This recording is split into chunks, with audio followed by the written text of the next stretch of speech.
और दोस्तों, संकल्प क्लासेस ऑनलाइन में एक बार फिर से आपका बहुत बहुत स्वागत है। दोस्तों, आज हम बात करने जा रहे हैं स्वरों व्यंजन की। और आज ही क्या, आपने इससे पिछले 2 वीडियो देखी होंगी। तो हमारा जो अध्याय चल रहा है इस समय, वो चल रहा है वर्णमाला। तो इस अध्याय को आगे बढ़ाते हुए आज हम इसका आखिरी अभ्यास करेंगे और इसकी ये आखिरी क्लास होगी, जिसमें हम आपको व्यंजनों के उच्चारण के बारे में जानकारी देंगे। इससे पहले हमने आपको वर्णों की संख्या, स्वर, उसके प्रकार, व्यंजन और व्यंजनों के प्रकार के बारे में जानकारी दी थी। अब बात करेंगे हम व्यंजनों के उच्चारण की, और इसके बाद कुछ और जो महत्वपूर्ण बिंदु हैं जो वर्णमाला के अंतर्गत आते हैं, जो परीक्षा में पूछे जाते हैं। प्रारंभ करने से पहले मैं कहना चाहूँगा कि जो लोग हमारे चैनल पर नए हैं वो लोग हमारे चैनल को सब्सक्राइब करें और टाइम टू टाइम जो उनके लिए बहुत उपयोगी वीडियोस हैं जो हम उनके लिए बनाते हैं वो पाएँ। क्योंकि आगे देखिए, जितने लोग भी आप इस समय मुझे सुन रहे हैं, जो लोग भी मेरे वीडियो को देखेंगे, वो ये अच्छी तरह से जान लें कि ये सारी वीडियोस आपके लिए बहुत उपयोगी सिद्ध होने वाली हैं। क्योंकि मैं सारी चीज़ों को बहुत आराम से, बहुत विस्तार से, बहुत आराम से पढ़ाता हूँ और कोशिश करता हूँ। देखिए, और मेरा तो मानना यही है, मैं किसी की ना बहुत ज़्यादा अच्छाई बयान करता हूँ ना बुराई बयान करता हूँ।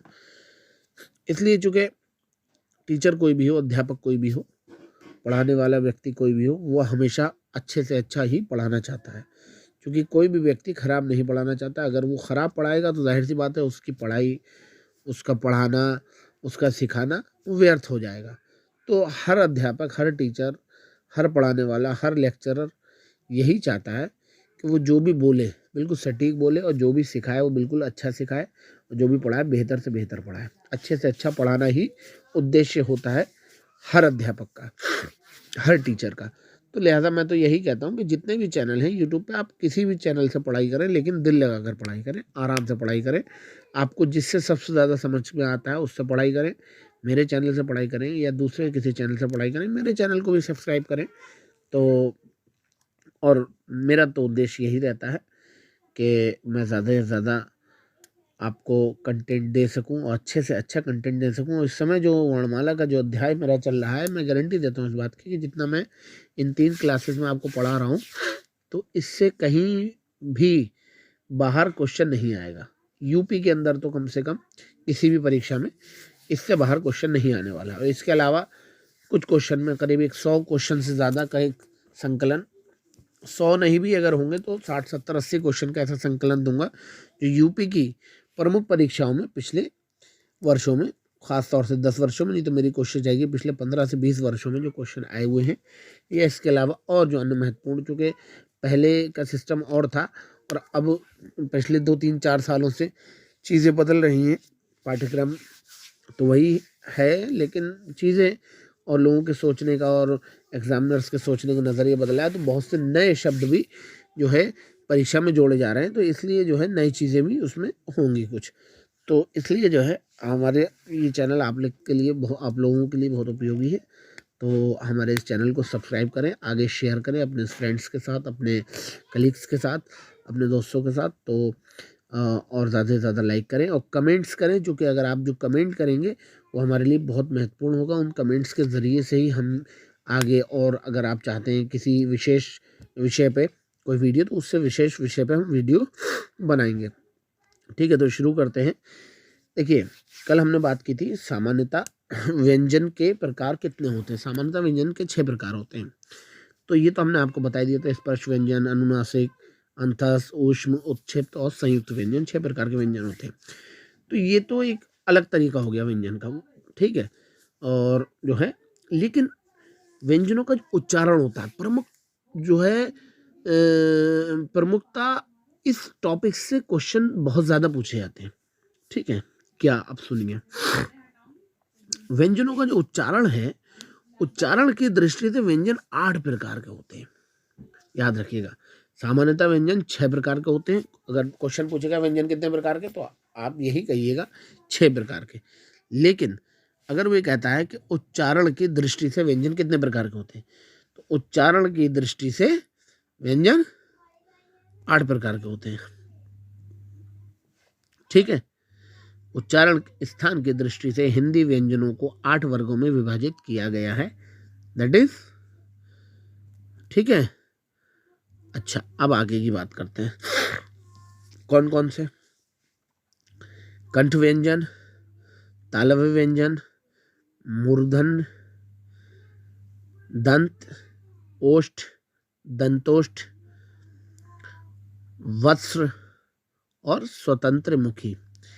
हालांकि कुछ किताबों में इनके क्रम में ये जो है दंत, ओष्ठ और दंतोष्ठ, इनके क्रम में कुछ ऊपर नीचे अलग अलग वेरिएशन है, उससे कोई मतलब नहीं, लेकिन आमतौर से परीक्षा में यही पूछा जाता है। अच्छा, शुरू करते हैं। सबसे पहला क्या है? कंठ व्यंजन।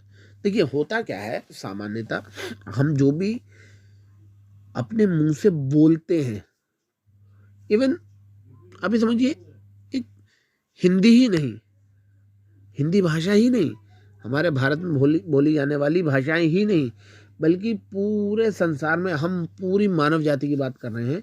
हम अपने मुंह से जो कुछ भी बोलते हैं, कोई दूसरा जो है देश का रहने वाला मनुष्य या किसी दूसरे जो है वातावरण में रहने वाला व्यक्ति भी जो है, आदमी जो है, वो जो भी भाषा बोलता है, यहाँ तक कि आदिवासी भी जो भी लोग बोलते हैं, आमतौर से टीवी में दिखाते हैं, हुल्ले हुल्ले हुर्रे हुर्रे करते हैं, या जो भी उनके मुंह से निकली हुई भाषा है, मुंह से निकली हुई भाषा यानी जीवा के जरिए, यानी मुख के जरिए, यानी जबान के जरिए जो भी शब्द बाहर आते हैं, उनकी जो भी जबान है, जो भी मातृभाषा हो या जिस जबान को भी उन्होंने सीखा है उसमें, तो वो किनके मदद से आते हैं, किसके मदद से आते हैं?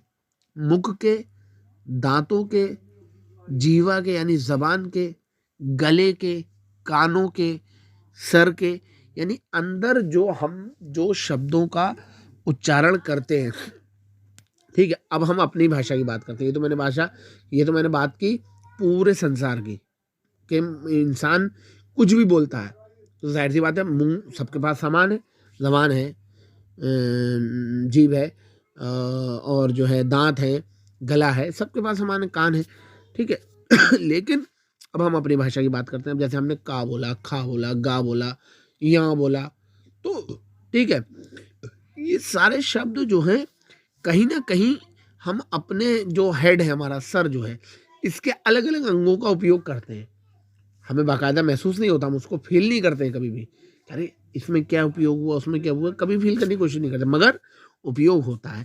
तो इसका जो गहन अध्ययन है वही जो है यहाँ पर कहा गया। बहुत ज़्यादा गहराई से नहीं है, लेकिन इन्हीं चीज़ों के दृष्टिकोण से हमने व्याकरण में व्याकरण नहीं, हमने उच्चारण की दृष्टि से ही व्यंजनों को 8 वर्गों में विभाजित किया है। अब आइए अपने मेन मुद्दे पे। कुछ व्यंजन ऐसे हैं जो है कंठ व्यंजन कहलाते हैं। ठीक है, यानी जीवा के पिछले हिस्से। ठीक है, कुछ यानी गले से समझ लीजिए एक तरीके से। कुछ व्यंजन है तालव्य कहलाते हैं, तालु से। कुछ व्यंजन है मूर्धन्य कहलाते हैं, कुछ दंत कहलाते हैं, दांतों के जरिए, कुछ होंठों के जरिए, कुछ दांत होंठ दोनों के प्रयोग से। यानी कि कहने का मतलब यह है कि ये सब अलग अलग भागों के माध्यम से जब उच्चारित किए जाते हैं, तो वो उन्हीं के माध्यम से हमने उनको बांट दिया है। अब शुरू करते हैं कंठ व्यंजन। सबसे पहला क्या है? कंठ व्यंजन। जिन व्यंजन ध्वनियों के उच्चारण में जीवा के पिछले भाग से कोमल तालु का स्पर्श होता है, यानी कि अगर हम कोई ऐसा शब्द बोलें जो कि हमारी जबान के पीछे के हिस्से को उठा करके हमारे तालु से मिला दे, स्पर्श कर दे, तो क्या कहलाती हैं? कंठ ध्वनियाँ कहलाती हैं। ठीक हो गया, का, खा, गा, घा, या। अब आपको मैं एक चीज बताना चाहता हूँ। कल याद होगा आपको, कल की कक्षा में मैंने आपको, इसमें नहीं है, कल की कक्षा में मैंने आपको बताया था ये क्या है, याद करिए कुछ, क्या है ये? का, खा, गा, घा, या, ये पहला वर्ग है। कल जो मैंने 5 वर्ग बताए थे आपको, का वर्ग, चा वर्ग, टा वर्ग, ता वर्ग, पा वर्ग, इसमें कौन सा वर्ग है? पहला वर्ग है। इस सीरीज से, जिस सीरीज से मैं पढ़ा रहा हूँ, इस सीरीज से आप याद करेंगे तो आपको सारी चीज़ें बड़े अच्छे से याद हो जाएंगी। ठीक हो गया? तो सबसे पहले वर्ग की बात करते हैं। सबसे पहला वर्ग क्या है? का से शुरू होता है। का से क्या शुरू होता है? कंठ व्यंजन। कंठ व्यंजन क्या है? कंठ व्यंजन का से शुरू होता है। क वर्ग के समस्त व्यंजन का, ख, ग, घ, य, ये सारे के सारे कंठ व्यंजन है। कंठ व्यंजन की पहचान क्या है? जीवा का पिछला भाग तालु से, कोमल तालु से स्पर्श हो जाता है, वो क्या कहलाता है? कंठ व्यंजन या कंठ ध्वनियां कहलाती हैं। ठीक हो गया? अब दूसरे में आ जाइए, च वर्ग में आ जाइए। दूसरा वर्ग क्या होता है? च वर्ग। आप दोनों तरीके से याद कर सकते हैं, चाहे तो इससे याद कर सकते हैं और चाहे तो इससे याद कर सकते हैं। यानी कि आप चाहें तो इससे, इससे, इससे, यानी कि जो वर्ग का जो नाम है, कंठ व्यंजन, तालव व्यंजन, मूर्धन्य व्यंजन, इसके माध्यम से याद कर सकते हैं। चाहे तो इससे याद कर सकते हैं, चा, छा, जा, जा, जा, टा, ठा, डा, ढा, डा। ठीक है? दोनों में ही आसानी होगी। ठीक है? दूसरा क्या है? तालव व्यंजन। दूसरा क्या है? चा वर्ग।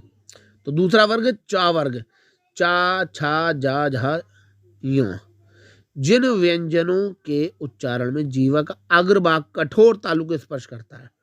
अब अंदर आप अपनी जीवा को टच करके देखिए, अंदर की तरफ तो जो तालु का हिस्सा है वो कौन सा हिस्सा है? कोमल तालु है। और जो बाहर की तरफ है वो कौन सा तालु है? वो कठोर तालु है। ठीक है? अब अपनी जीभ को अपने मुख में ऊपर तालु की तरफ रगड़ के देखिए तो आपको महसूस होगा। पीछे की तरफ कौन सा है? कोमल। तो कोमल से जब पिछला हिस्सा लगता है तो क्या बनता है? कंठ। और जब हार्ड और सख्त जो तालु है, कठोर भाग जो है, उससे जब आगे का हिस्सा लगता है तो क्या बनता है? तालव्य बनता है। कौन सा बनता है? इसमें आता है क्या? चा, छा, जा, झा, या।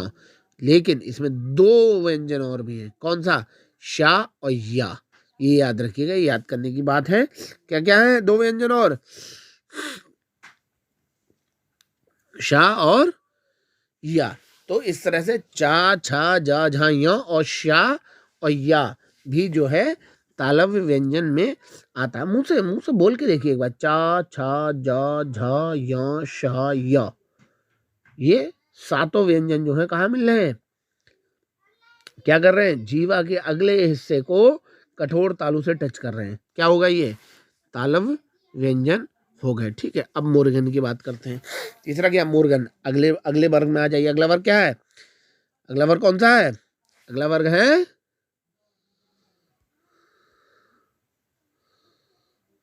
अगला वर्ग है टा वर्ग, यानी तीसरा वर्ग।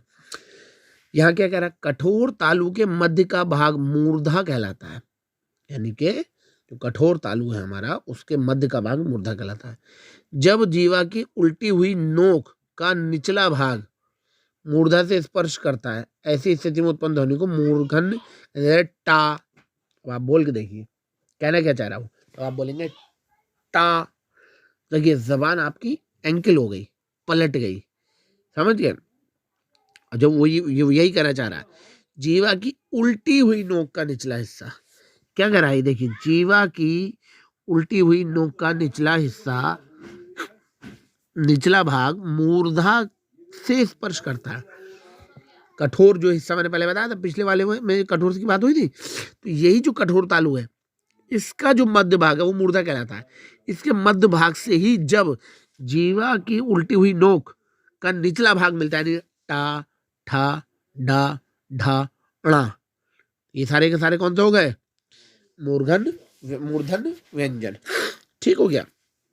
तो इस तरीके से 3 व्यंजनों का अध्ययन हमने किया। आगे चलते हैं। आगे चलने से पहले एक बार रिकैप करते हैं।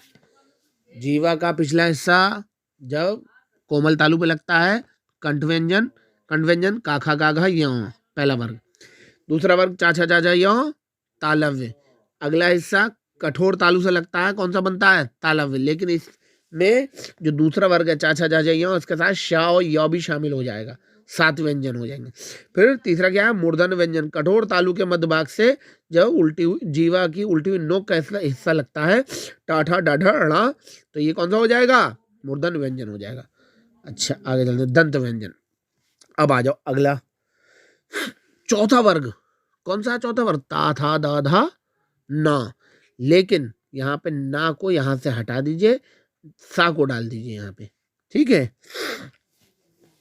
अच्छा सा को डाल दिए तो क्या हो गया, मुंह से बोल के देखिए, जिन व्यंजनों के उच्चारण में जीवा की नोक ऊपरी दांतों को स्पर्श करती है। अब जब जीवा जीवा की जो नोक होती है, जब जबान पे या तालू पे कहीं ना लग करके दांतों से लगती है जाके, तो इसको दंत व्यंजन कहते हैं। क्या हो गया, ता था दा धा। अब आप ना को बोल के देखिए, चूंकि ना इसी बार का ना को बोलेंगे, जबान से नहीं लग रहा, सॉरी दांतों से नहीं लग रहा है, ना कहाँ लग रहा है, ना लग रहा है मसूड़ों पे। बोल के देखिए, ता था दा धा ना, लेकिन सा बोलेंगे तो दांतों पे लग रहा है। तो इस तरीके से ता था दा धा और सा, ये क्या हो गए, दंत व्यंजन हो गए। अच्छा अब आ जाओ अगले वाले पे।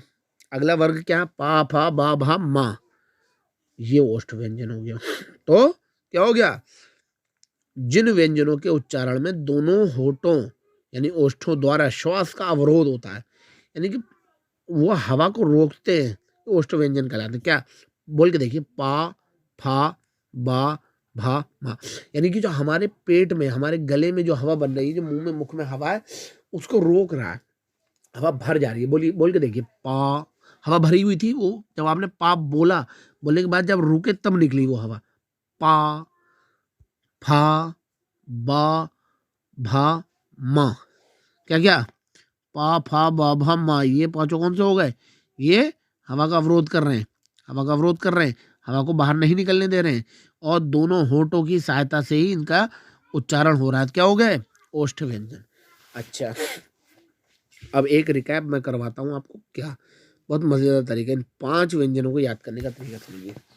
इन 5 व्यंजनों को याद करने का तरीका क्या होगा, सुनिए शॉर्ट में।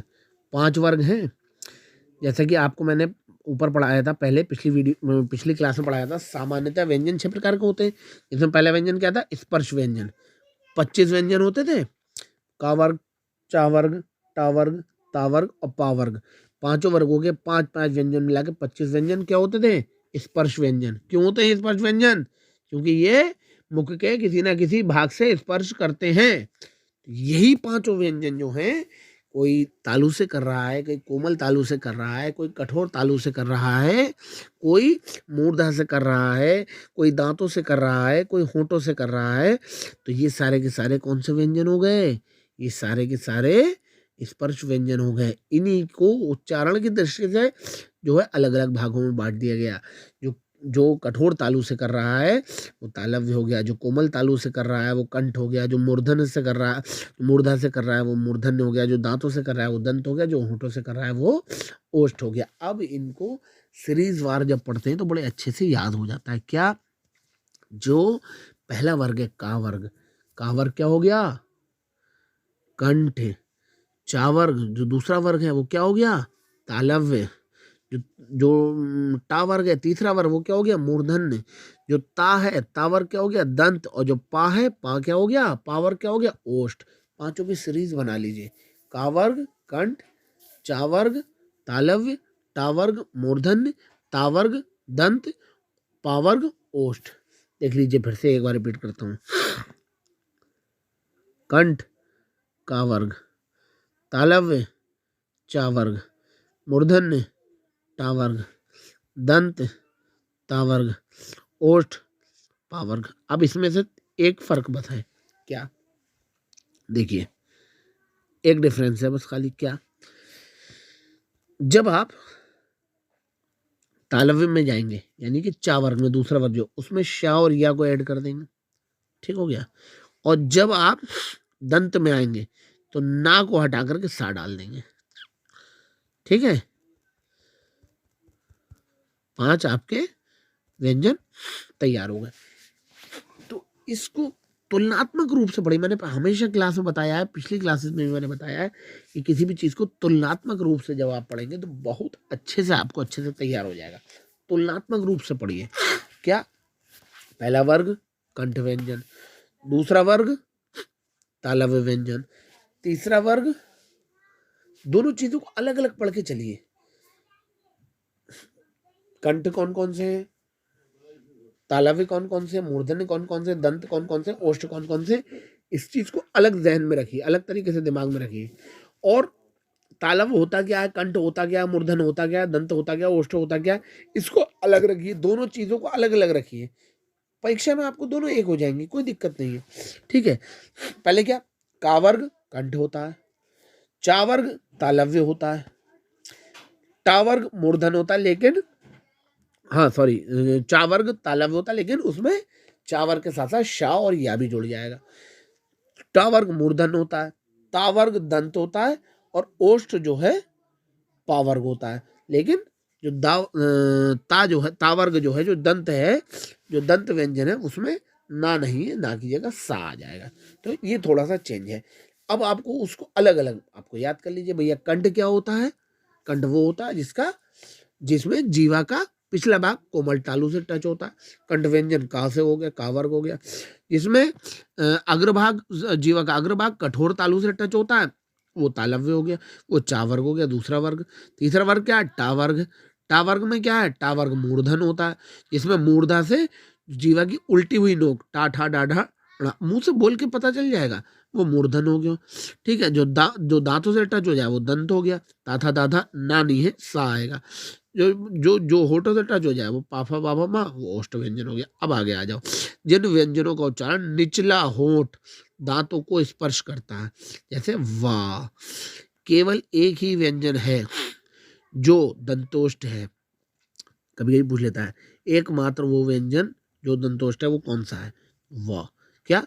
जिसमें के निचला वाला होंठ दांतों को टच करता है। वाह बोल के देखिए, बा में नहीं करेगा, वाह में करेगा। ठीक हो गया, वाह हो गया। तो ये क्या हो गया? ये वाह दंतोष्ठ व्यंजन। तो ये तो बहुत ईजी हो गया। ठीक है। अच्छा, एक और व्यंजन है, ये अक्सर कुछ किताबों में नहीं होता है लेकिन ये है। क्या? जीवा ऊपरी मसूड़ों को स्पर्श करती है। क्या? ना, रा, ला। यानी कि जो ना यहां था, ओष्ठ व्यंजन में था, वहां क्या हो रहा था? होठों को टच करती। यहां जबान थोड़ी सी ऊपर उठने के बाद, सॉरी, दंत व्यंजन में था ना, ता वर्ग में। जब जीवा जो है दांतों पे टच करती है तो ताथा दाधा सा आता है, तो दंत व्यंजन होता है। लेकिन दांतों से जरा सी ऊपर उड़ जाती है तो होठ मसूड़ों पे टच हो जाती है, और जैसे मसूड़ों पे टच होती है तो वो फिर दंत व्यंजन नहीं रहता, वस व्यंजन हो जाता है। क्या क्या बनता है उससे? ना, रा और ला। ठीक हो गया। ये सारे हो गए। आखिरी जो व्यंजन बचता है वो क्या बचता है? स्वर यंत्र मुखी या काकल्य व्यंजन कहलाता है। जिन व्यंजनों के उच्चारण में अंदर से आती हुई श्वास तीव्र वेग से स्वर यंत्र मुख पर संघर्ष उत्पन्न करती है। यानी जो अंदर से जो सांस आती है, समझ गए? जब कोई भी अक्षर बोलते हैं तो सांस आती है अंदर से, यानी कि बहुत तेजी के साथ हा, आप बोलेंगे हा, तो अब देखना जो अंदर से किसी भी अक्षर को बोलने में ऐसा नहीं होता, केवल हा बोलने में ऐसा होता है। क्या? बहुत तेजी के साथ सांस बाहर आती है, बहुत ही तेजी के साथ। तो ये बहुत तेजी के साथ सांस बाहर आती है तो क्या होता है? स्वतंत्र मुखी या काकल्य व्यंजन होता है। तो इस तरीके से मैंने आपको 8 प्रकार के उच्चारण की दृष्टि से व्यंजन आपको मैंने पढ़ाए। ठीक हो गया। अच्छा, अब जो है मैं चाहता तो ये था कि ये जल्दी जल्दी अगर निपटा दिया जाए। हाँ चलिए ठीक है, आगे पढ़ते हैं। देखिए, घोषत्व के आधार पर कुछ प्रमुख पॉइंट्स हैं जो कभी कभी पूछ लेता है परीक्षा में, हालांकि बहुत ज़्यादा इंपॉर्टेंट नहीं, लेकिन कभी कभी पूछ लेता है। क्या क्या क्या पूछता है? अघोष सघोष के बारे में पूछ लेता है। तो मैं बता देता हूँ आपको क्या होता है, आपको जानकारी होनी चाहिए। घोषत्व के आधार पर घोष का अर्थ स्वतंत्रियों में ध्वनि का कंपन है। ठीक हो गया।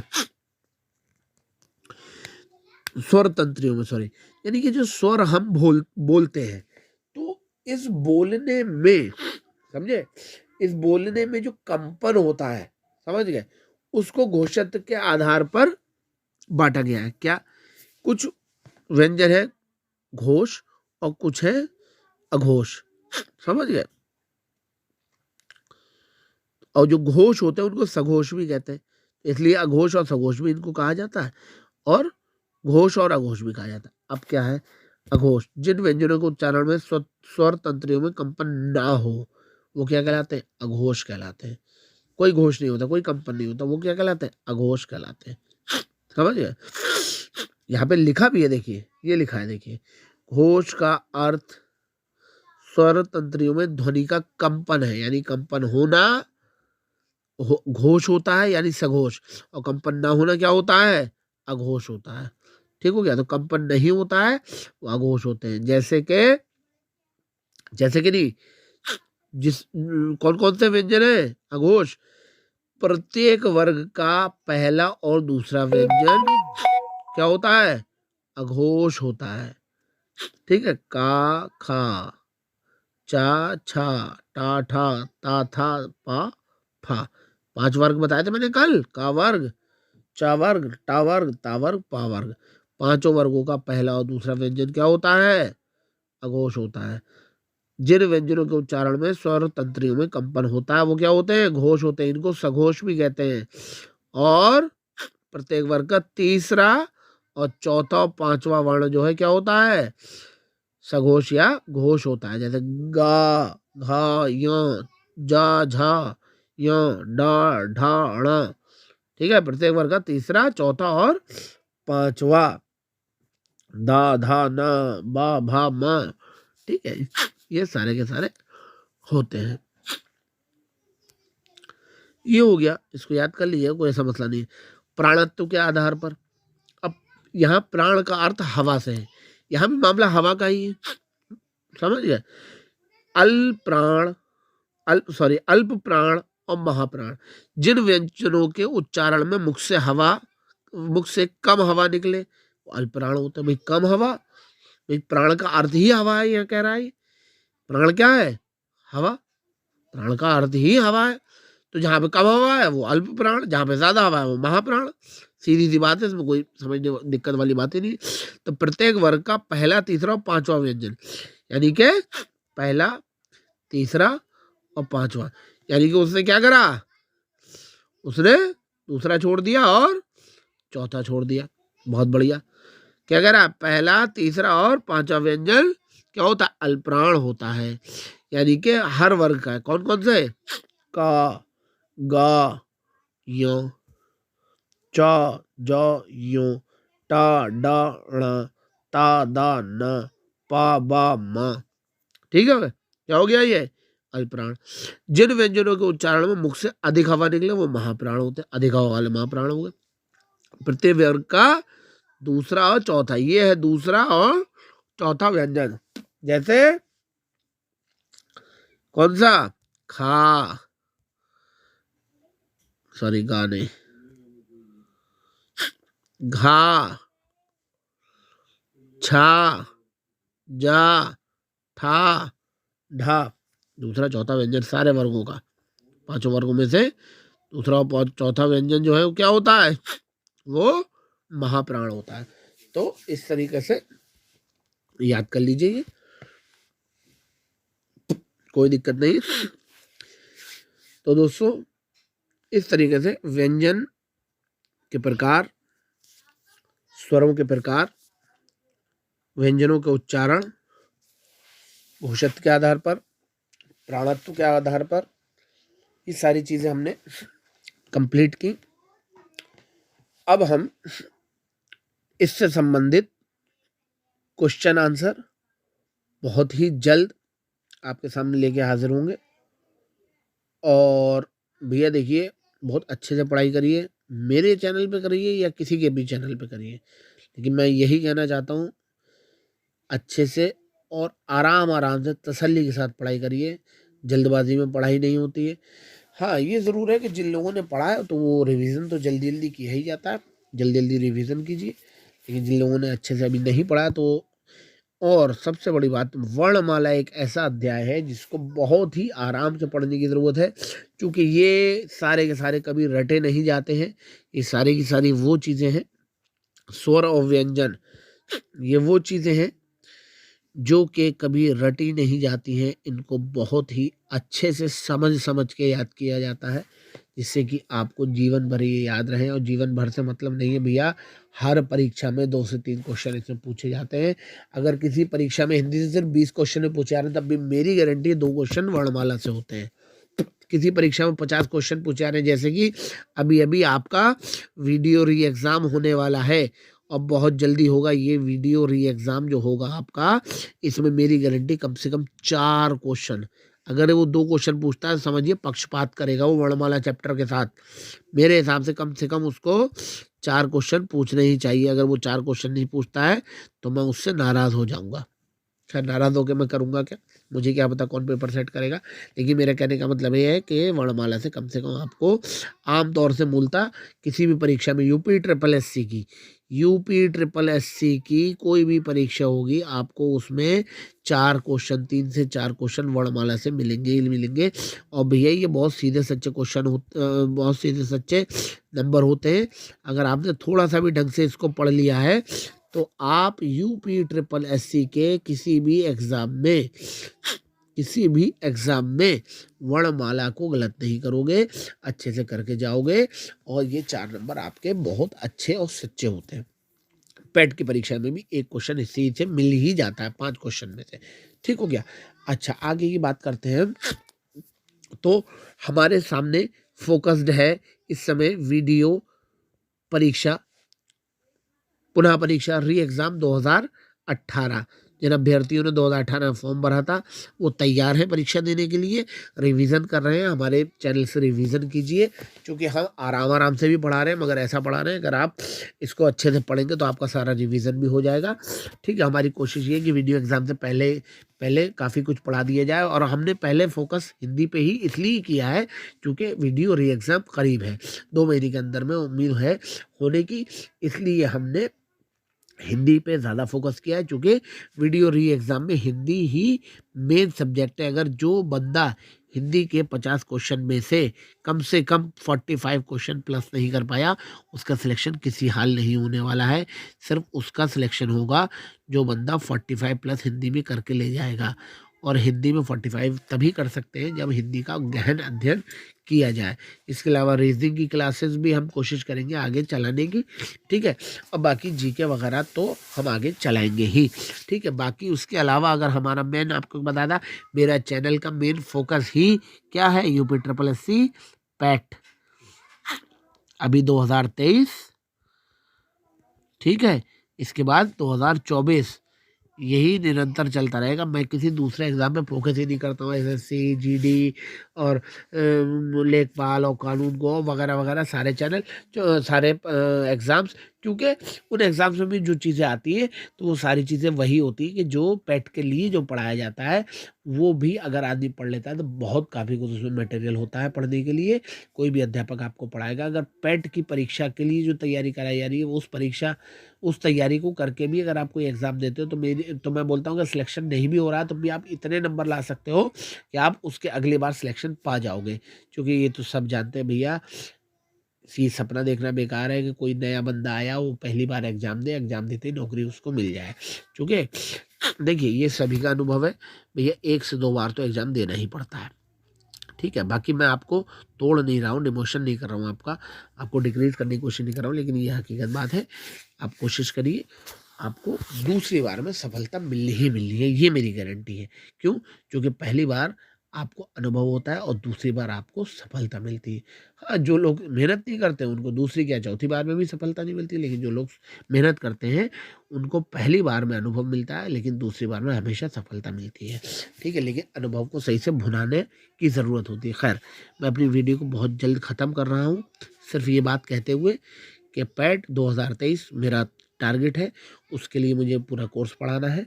और इस समय मैं वीडियो को भी फोकस कर रहा हूँ, लिहाजा मेरे चैनल को ज़्यादा से ज़्यादा आप लोग शेयर कीजिए अपने फ्रेंड्स में, प्लीज़ जो लोग मेरे वीडियो को देख रहे हैं वो लोग इसको जल्दी से जल्दी सब्सक्राइब करें, जिससे सारी वीडियोस आपको टाइम टू टाइम मिलती रहे। और ज़्यादा से ज़्यादा लाइक करें और कमेंट्स करें। अगर आपको किसी कंटेंट की ज़रूरत है तो मैं आपको वो कंटेंट ज़्यादा से ज़्यादा सॉलिड तरीके से सटीक भाषा में देने की कोशिश करूँगा, जिससे कि आपको ज़्यादा से ज़्यादा उसका फ़ायदा हो सके।